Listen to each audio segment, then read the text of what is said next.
मुश्किल वक्त गुजर जाएगा, अल्लाह खैर करेगा।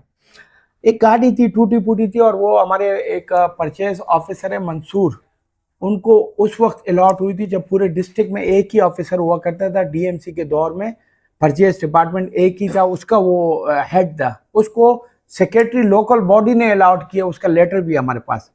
और उसके बाद ये फिर ट्रांजैक्शन पीरियड में शाह फैसल में आ गई और वो ऑफिसर भी शाह फैसल का ही है, वो भी हमारे साथ ही है। तो ये गाड़ी पिछले 2 साल से भी हमारे साथ थी और पिछले अगर आप देखें 4-5 साल से ये उसी के पास थी। 2 साल 1.5 साल के बाद जिससे मैं सेक्टर टाउन चला रहा था इंडस्ट्रियल एरिया से टैक्स जमा करके, वो 4 सेक्टर 24, 25, 26, 27 वो उस पर कमीशन बनता है, क्योंकि कुरंगी टाउन पीपल्स पार्टी का है, हुकूमत पीपल्स पार्टी की, सिस्टम सारा पीपल्स पार्टी का। 1.5 साल के बाद कमीशन बनता है, उनको याद आता है कि यार शाह फैसल में इधर से इनकम जा रही हो, इसको रोको।